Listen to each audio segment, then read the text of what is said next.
बर्फ से ढकी एक रहस्यमयी गुफा जो साल के ज्यादातर महीनों में इंसानों की पहुंच से बाहर रहती है। लेकिन जैसे ही सावन का महीना आता है, लाखों लोग जान हथेली पर रखकर हिमालय की इस दुर्गम यात्रा पर निकल पड़ते हैं, सिर्फ एक झलक के लिए।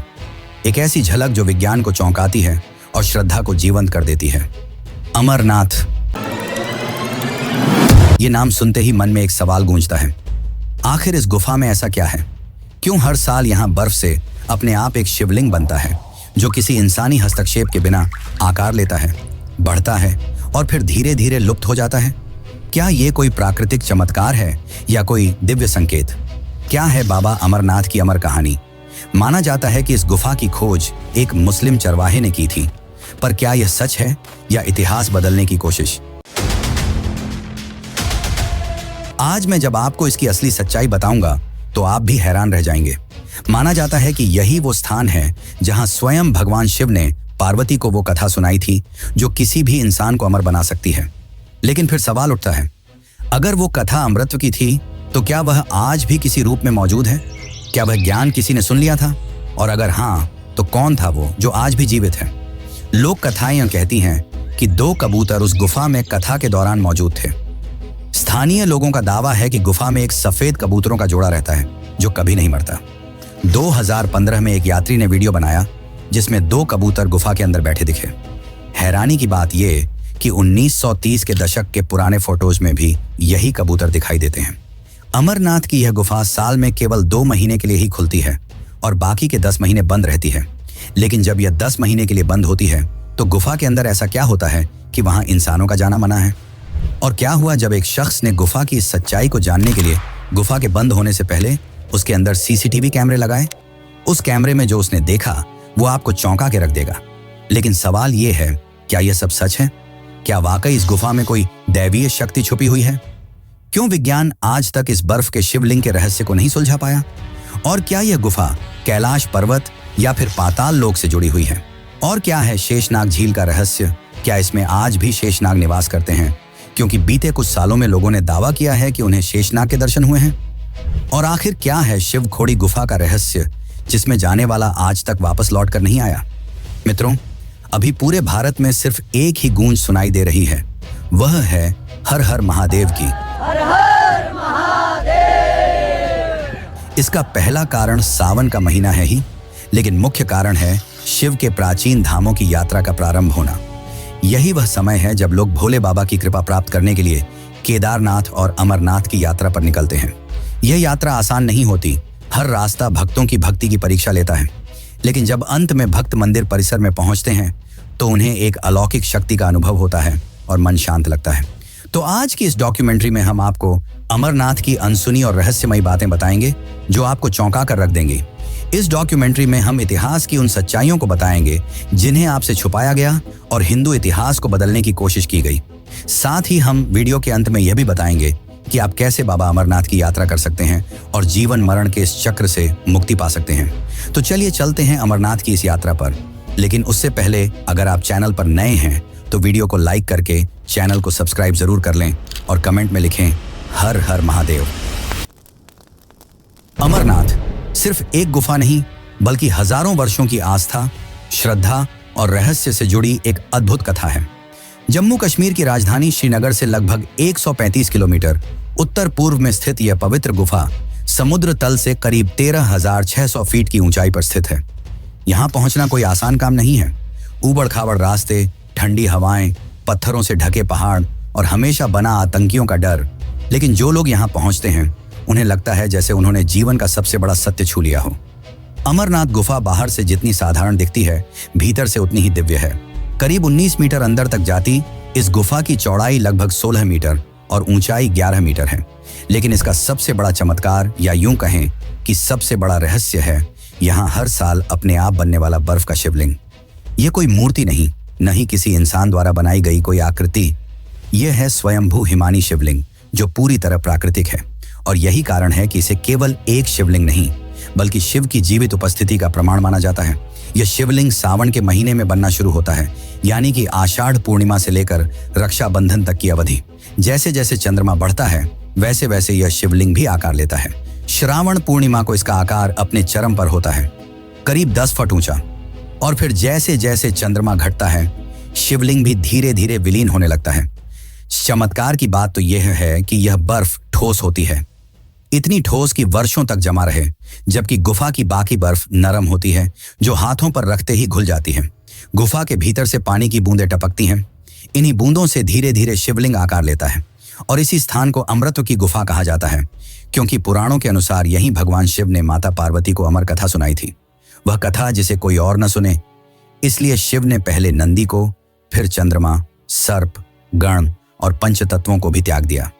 यहां तक कि उन्होंने अपने प्रिय रुद्र गणों को भी बाहर छोड़ दिया, ताकि केवल पार्वती यह कथा सुन सके। और यही कारण है कि इस गुफा को तीर्थों का तीर्थ कहा जाता है। यह केवल एक धार्मिक स्थल नहीं, यह एक अनुभव है जो आपको जीवन, मृत्यु और पुनर्जन्म की गहराई से परिचित कराता है। यहाँ आने वाले श्रद्धालु कोई साधारण यात्रा नहीं करते।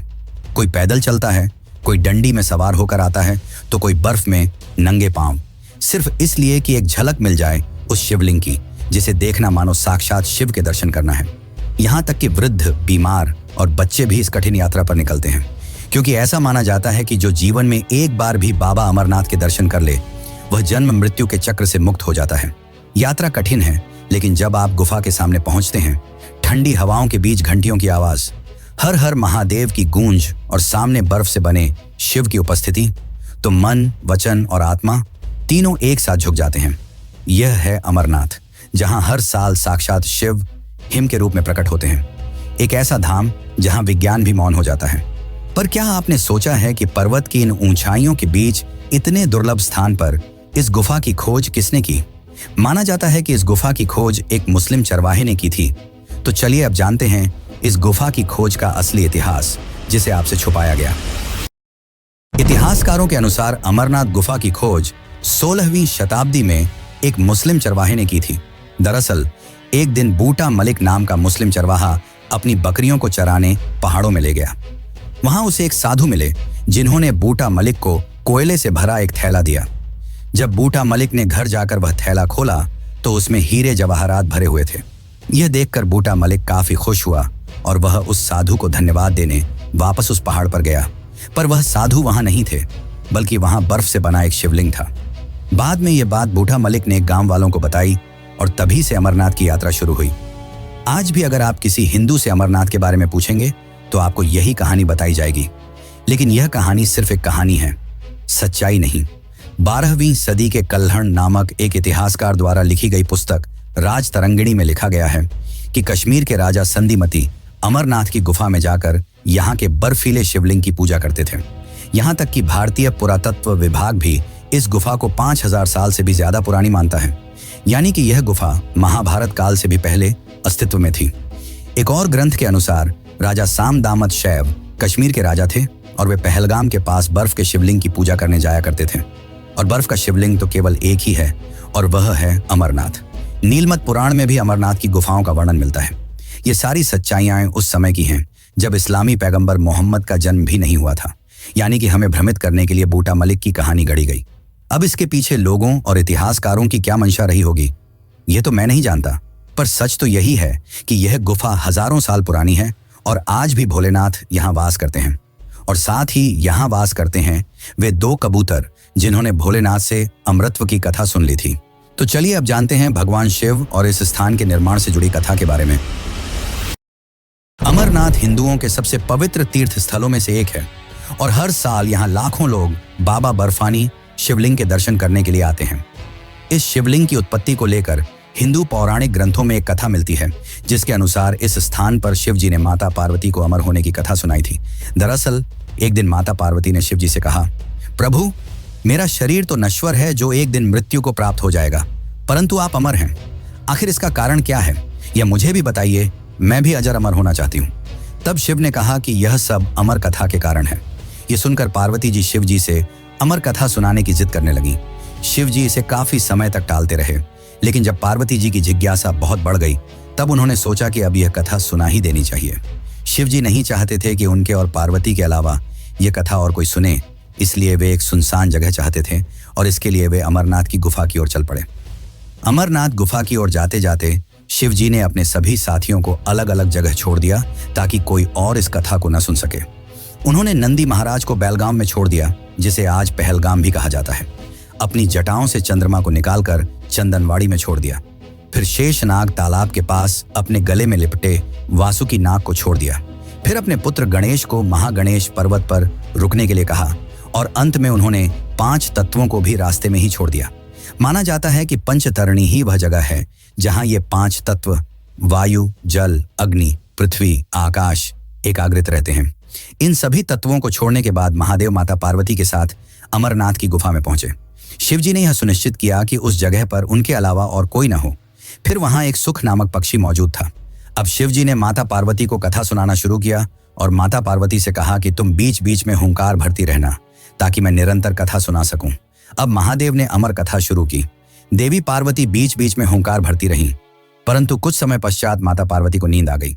शिवजी कथा सुना रहे थे और उस कथा को पार्वती के अलावा वह सुख भी बड़े ही ध्यानपूर्वक सुन रहा था। और माता पार्वती के सो जाने के बाद सुख बीच बीच में हुंकार भरने लगा।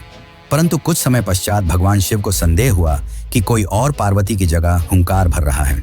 शिवजी ने जब मुड़कर पार्वती की ओर देखा तो वह गहरी निद्रा में थीं और उनके बीच बैठा हुआ कबूतर हुंकार भर रहा था। यह देखकर शिवजी क्रोधित हो उठे और अपना त्रिशूल लेकर उस पक्षी को मारने दौड़े। लेकिन कथा सुनकर पक्षी बहुत ज्यादा ज्ञानी हो चुका था और उसने अपने ज्ञान के बल पर माया का इस्तेमाल करके व्यास जी की पत्नी के गर्भ में जा छिपा। और चौंकाने वाली बात तो यह थी कि यह सुख व्यास जी की पत्नी के गर्भ में 12 वर्षों तक रहा। तब भगवान शिव ने उस सुख को आश्वासन दिया कि तुम्हें कोई नहीं मारेगा, जिसके पश्चात वह सुख गर्भ से बाहर निकला और वेद व्यास जी का पुत्र कहलाया। उस सुख ने गर्भ में ही वेदों और पुराणों का ज्ञान प्राप्त कर लिया था और गर्भ से बाहर आते ही वह तपस्या के लिए एकांतवास में चला गया और बाद में शुकदेव मुनि के नाम से दुनिया में प्रसिद्ध हुआ। वैसे क्या आपको पता है, जब शिव जी ने अमर कथा सुनाई थी तो पार्वती और उस सुख के अलावा कोई और भी था जिसने इस अमर कथा को सुना और आज भी अमरनाथ गुफा में वास करता है। तो चलिए जानते हैं उसकी सच्चाई। लेकिन उससे पहले अगर आपको यह वीडियो अच्छी लग रही है तो इसे लाइक करके कमेंट में बाबा भोलेनाथ की जय जरूर लिखें।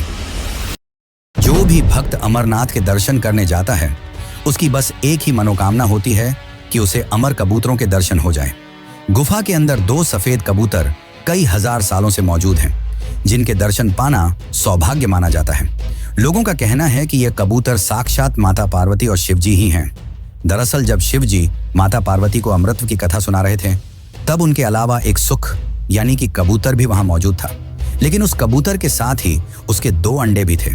शिवजी ने उन्हें जिंदा न समझकर वहीं छोड़ दिया। लेकिन कुछ समय बाद उन अंडों से 2 चूजे निकले जो बाद में अमर हो गए और वही कबूतर का जोड़ा आज भी अमरनाथ की गुफाओं में मौजूद है। और सबसे चौंकाने वाली बात तो यह है कि इतनी ऊंचाई पर जहां ऑक्सीजन की मात्रा ना के बराबर होती है और दूर दूर तक खाने पीने का कोई साधन नहीं है और ना ही आसपास कोई और पक्षी, लेकिन इतनी दुर्लभ स्थिति में भी ये 2 कबूतर सालों से कैसे जिंदा हैं, यह अपने आप में एक चमत्कार है। यहां आने वाले भक्तों को इनके दर्शन से ऐसा लगता है मानो उन्होंने शिव पार्वती के दर्शन ही कर लिए हों। विज्ञान तो आज तक इस चमत्कार को नहीं समझ पाया, पर भक्तों की माने तो यह उनके शिव जी का वश है जहां विज्ञान काम नहीं करता। वैसे एक और रहस्य है जिसने भक्तों को चौंका रखा है, जो है शेषनाग झील। माना जाता है कि इस झील में शेषनाग वास करते हैं। यह झील लगभग 250 फीट गहरी है और स्थानीय लोगों का यह मानना है कि 24 घंटे में एक बार शेषनाग इस झील के ऊपर आते हैं और कई भक्तों ने शेषनाग की परछाई देखने का भी दावा किया है। जैसा कि मैंने पहले बताया था कि भगवान शिव ने गुफा में जाने से पहले अपने सभी साथियों को रास्ते में ही छोड़ दिया था। उन्होंने जाते वक्त शेषनाग को इस झील में छोड़ दिया था और उन्हें आदेश दिया था कि वे ध्यान रखें कि कोई भी इस झील के आगे ना आ सके। चारों ओर पहाड़ियों और पर्वतमालाओं से घिरा हुआ यह झील काफी खूबसूरत लगता है और अमरनाथ आने वाले भक्तों के आकर्षण का एक मुख्य कारण है। लेकिन अमरनाथ में भक्तों और विज्ञान को भी आकर्षित करने वाली मुख्य चीज है यहाँ की स्वयं निर्मित शिवलिंग, जिसने सबको चौंका रखा है। तो चलिए जानते हैं इस शिवलिंग के निर्माण की असली सच्चाई और जानेंगे क्या हुआ जब एक आदमी ने अमरनाथ गुफा की सच्चाई जानने के लिए सीसीटीवी कैमरे लगाए। आखिर ऐसा क्या देखा उसने जिसने सबको विस्मित कर दिया। अमरनाथ गुफा में हर साल बनने वाला स्वयंभू बर्फ का शिवलिंग न केवल श्रद्धालुओं के लिए आस्था का प्रतीक है, बल्कि यह विज्ञान के लिए भी एक अबूझ रहस्य बना हुआ है। आपने भारत के अन्य तीर्थों पर संगमरमर, पत्थर या धातु से बने कृत्रिम शिवलिंग देखे होंगे, लेकिन अमरनाथ देश का एकमात्र ऐसा स्थल है जहां भगवान शिव का शिवलिंग प्राकृतिक रूप से बर्फ से निर्मित होता है। इसे कोई मानव नहीं बनाता, ये खुद ब खुद बनता है गुफा के अंदर हर साल एक निश्चित ऋतु में, और यही इसे एक चमत्कार की तरह बना देता है। यह बर्फ का शिवलिंग गुफा की छत से टपकने वाली पानी की बूंदों से निर्मित होता है, लेकिन यह पानी सामान्य नहीं होता। ये बूंदें इतनी अधिक ठंडी होती हैं कि जमीन पर गिरते ही जम जाती हैं और बर्फ की एक ठोस परत का निर्माण करती हैं। यही प्रक्रिया दिन रात चलती रहती है और कुछ ही दिनों में एक विशाल शिवलिंग आकार लेने लगता है। कभी कभी इसकी ऊंचाई 12 से 18 फीट तक पहुंच जाती है। यह सामान्य बर्फ नहीं है जो हाथ में लेते ही पिघल जाए, बल्कि यह एक ठोस आकृति होती है जो हफ्तों तक जस की तस बनी रहती है। विज्ञान कहता है कि बर्फ को जमने के लिए तापमान 0 डिग्री सेल्सियस या उससे नीचे होना चाहिए, लेकिन अमरनाथ यात्रा के समय जब लाखों श्रद्धालु गुफा तक पहुंचते हैं, उस दौरान यहाँ का तापमान कई बार 0 डिग्री से ऊपर होता है। ऐसे में सवाल उठता है, ये बर्फ तब कैसे जमती है? वैज्ञानिकों ने कई बार इसके पीछे की प्रक्रिया को समझने की कोशिश की। इसे स्टालाग्माइट फॉर्मेशन या हिमस्तंभ बनने की प्रक्रिया कहा, लेकिन फिर भी यह सवाल अनुत्तरित रह गया कि ऐसी प्रक्रिया हर गुफा में क्यों नहीं होती, और क्यों हर बार इसका आकार बिल्कुल शिवलिंग जैसा ही होता है। इसका आकार भी चंद्रमा के घटने बढ़ने के साथ बदलता है। जैसे जैसे पूर्णिमा आती है, शिवलिंग अपने पूर्ण आकार में आ जाता है और अमावस्या के बाद धीरे धीरे छोटा होता जाता है। यह सब कुछ एक दिव्य गणना जैसा लगता है, जैसे कोई अदृश्य शक्ति हर बूंद की दिशा तय कर रही हो। कोई पुजारी, कोई मूर्तिकार, कोई मशीन नहीं, फिर भी हर साल एक ही आकृति बनती है, एक ही स्थान पर। इसीलिए यह कहना अतिशयोक्ति नहीं होगी कि अमरनाथ गुफा में बनने वाला हिमलिंग सिर्फ एक प्राकृतिक घटना नहीं, बल्कि एक दैवीय संकेत है। एक ऐसा संकेत जो हमें बार बार याद दिलाता है कि भगवान शिव यहाँ सिर्फ विराजते नहीं, बल्कि स्वयं प्रकट होते हैं।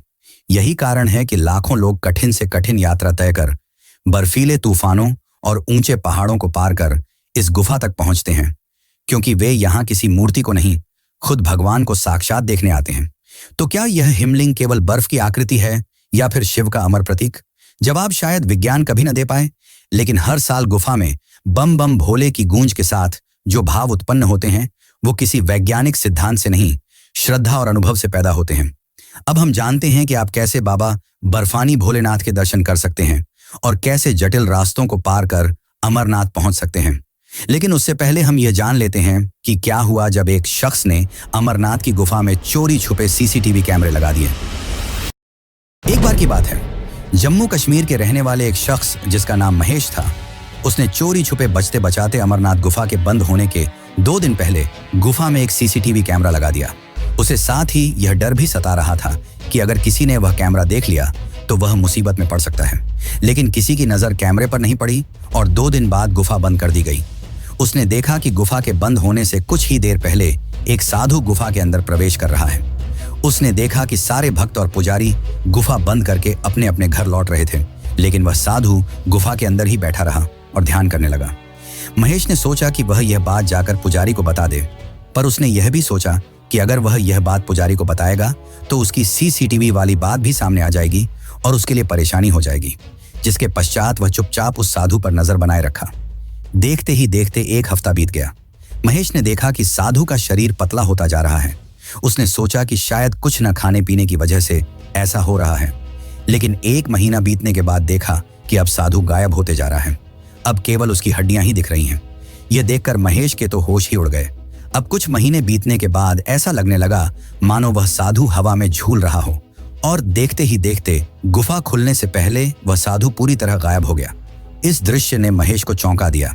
अब हैरान परेशान महेश मंदिर के पुजारी के पास गया और उसे पूरी बात बताई। तब पुजारी ने महेश को बताया कि वह साधु कोई साधारण साधु नहीं था। वे साधु शिव के ध्यान में लीन होकर सिद्ध अवस्था में पहुंच गए, जहां जीवन मरण जैसा कुछ नहीं होता। वहां सिर्फ वे और उनके शिवजी होते हैं। दोस्तों, आज भी हिमालय की चोटियों में कई ऐसे साधु संत मौजूद हैं जो कई वर्षों से तपस्या में लीन हैं। इसलिए इस बात को झुठलाया नहीं जा सकता। वैसे आप भी जरूर अमरनाथ की यात्रा करना चाहेंगे, तो चलिए अब चलते हैं अमरनाथ की इस कठिन मगर रोमांचक यात्रा पर। अगर आपने कभी जीवन में उस एक यात्रा का सपना देखा है जो केवल आपके शरीर को नहीं, आपकी आत्मा को भी झकझोर दे, तो वह यात्रा है बाबा अमरनाथ की यात्रा। ये कोई आम यात्रा नहीं है। ये एक ऐसा सफर है जो आपके संकल्प, आपकी श्रद्धा और आपके धैर्य की अंतिम परीक्षा लेता है। हर साल जब सावन की शुरुआत होती है, लाखों शिव भक्त हिमालय की गोद में छिपी उस रहस्यमयी गुफा की ओर बढ़ते हैं, जहां बर्फ से स्वयं निर्मित शिव प्रकट होते हैं, बिना किसी मूर्तिकार के, बिना किसी प्रयास के। यात्रा की शुरुआत होती है पंजीकरण से। सरकार द्वारा निर्धारित कुछ तारीखों पर रजिस्ट्रेशन शुरू होता है, जिसमें मेडिकल फिटनेस सर्टिफिकेट जरूरी होता है, क्योंकि यह यात्रा आसान नहीं है। आप 2 मुख्य मार्गों से अमरनाथ गुफा तक पहुंच सकते हैं। पहला पहलगाम से होकर जाता है और लगभग 46 किलोमीटर लंबा है। दूसरा रास्ता बालटाल से होकर जाता है, जो लगभग 14 किलोमीटर लंबा है, लेकिन अधिक दुर्गम और खड़ी चढ़ाई वाला है। अगर आप पहलगाम से यात्रा शुरू करते हैं तो आपका पहला पड़ाव होता है चंदनबाड़ी, जहां से असली चढ़ाई शुरू होती है। हर कदम के साथ ऑक्सीजन की मात्रा कम होने लगती है, लेकिन श्रद्धा बढ़ती जाती है। इसके बाद आता है पिस्सू टॉप, जहां की चढ़ाई इतनी कठिन है कि ऐसा लगता है मानो शिव खुद आपके संकल्प की परीक्षा ले रहे हों। फिर आप पहुंचते हैं शेषनाग, एक शांत झील जो मान्यता के अनुसार भगवान शिव के वाहन शेषनाग का वासस्थान है। यहाँ की नीली झील में हिमालय की परछाई इतनी साफ दिखती है कि लगता है आप किसी दूसरी दुनिया में आ गए हैं। रात वहीं गुजारनी पड़ती है, तंबुओं में, खुले आसमान के नीचे। ठंड हड्डियों तक पहुंचती है, लेकिन भक्तों की टोली बम बम भोले के जयकारों से वातावरण को गर्मा देती है। अगली सुबह आप बढ़ते हैं महागुनस पास की ओर, जो सबसे ऊंचा बिंदु है इस यात्रा का, करीब 14,000 फीट की ऊंचाई पर। वहां से उतरते ही आता है पंचतरणी, जहां 5 धाराओं के मिलने से बनी एक पवित्र जगह है। कहते हैं यहीं भगवान शिव ने 5 पवित्र तत्वों का त्याग किया था। यहीं से गुफा केवल कुछ ही किलोमीटर दूर रह जाती है, लेकिन यही रास्ता सबसे कठिन होता है। गुफा के पास पहुंचते ही जैसे आपकी थकान हवा हो जाती है। दूर से दिखती है एक विशाल चट्टानों के बीच छिपी वह गुफा, जिसके अंदर बर्फ से बना शिवलिंग चुपचाप खड़ा है, मानो हजारों वर्षों से भक्तों की प्रतीक्षा कर रहा हो। जब आप उसके सामने खड़े होते हैं तो समय थम सा जाता है। आपकी सांसें धीमी हो जाती हैं, आंखों में नमी आ जाती है और आपको यकीन हो जाता है कि भगवान केवल किताबों में नहीं, यहाँ आपके सामने हैं। यात्रा में सुविधाएं हैं, लेकिन सीमित हैं। रास्ते में टेंट, मेडिकल कैंप, लंगर और पोनी पालकी की व्यवस्था होती है, लेकिन ठंड, ऑक्सीजन की कमी, बारिश और भूस्खलन जैसी चुनौतियां हर मोड़ पर आपका इंतजार करती हैं। मोबाइल नेटवर्क गायब हो जाता है और आपको समझ आता है कि अब आप शहरों की दुनिया में नहीं, शिव की भूमि में हैं। अमरनाथ यात्रा केवल चढ़ाई नहीं है, यह अहंकार से भक्ति तक की यात्रा है। हर कदम पर आप अपने भीतर की कमजोरियों को पीछे छोड़ते हैं और भगवान के एक कदम और पास पहुंचते हैं। जब आप वापस लौटते हैं तो आपके शरीर में थकावट होती है, लेकिन आत्मा में सुकून, क्योंकि अब आप सिर्फ लौटे नहीं हैं, बाबा अमरनाथ के दर्शन करके लौटे हैं। हर साल सावन आते ही बर्फ से ढकी घाटियों में जयकारों की गूंज सुनाई देने लगती है। हर हर महादेव, बम बम भोले। हजारों श्रद्धालु हिमालय की गोद में बसे उस रहस्यमयी गुफा की ओर बढ़ते हैं, जहां भगवान शिव स्वयं बर्फ के रूप में प्रकट होते हैं। लेकिन क्या आपको पता है कि इस श्रद्धा के सफर पर हर कदम के साथ एक और साया चलता है, डर का, खतरे का और आतंक का। पिछले 30 सालों में अमरनाथ यात्रा सिर्फ एक आध्यात्मिक यात्रा नहीं रही, यह बन चुकी है आस्था और आतंक के बीच चल रही एक लंबी लड़ाई का प्रतीक।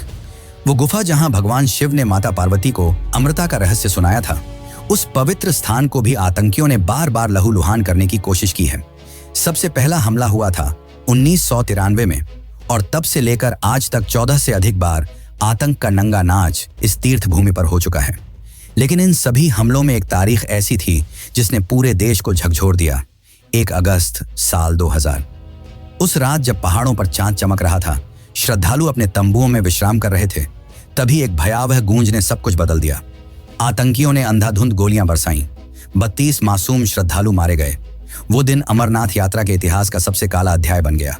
फिर आया साल 2017।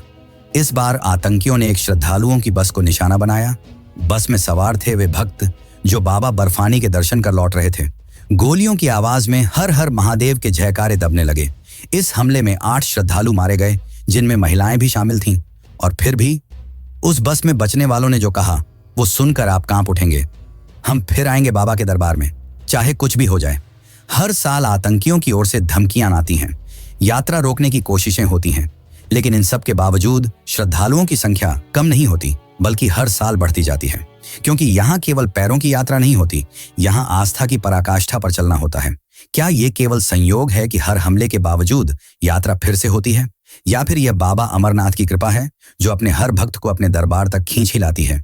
किसी आंतकी की गोली से नहीं, केवल अपनी भक्ति से। सुरक्षा एजेंसियां आज 24 घंटे तैनात रहती हैं। सीआरपीएफ, सेना और जे.एंड.के पुलिस मिलकर इस यात्रा को सुरक्षित बनाते हैं। जगह जगह लगे होते हैं check point, dog squad, CVC, drone, लेकिन फिर भी कहीं ना कहीं खतरे का साया मंडराता रहता है। और ऐसे माहौल में भी न तो 70 साल का बुजुर्ग रुकता है, न ही 18 साल का युवक, क्योंकि जब बुलावा आता है तो डर रास्ता नहीं रोकता। अमरनाथ यात्रा सिर्फ एक धार्मिक रिवायत नहीं, ये उस अडिग श्रद्धा का सबूत है जो आतंक की परछाइयों के बीच भी उम्मीद का दीपक जलाए रखती है। और यही कारण है कि हर साल जब यात्रा शुरू होती है तो केवल एक ही आवाज गूंजती है, बोलो बाबा अमरनाथ की जय।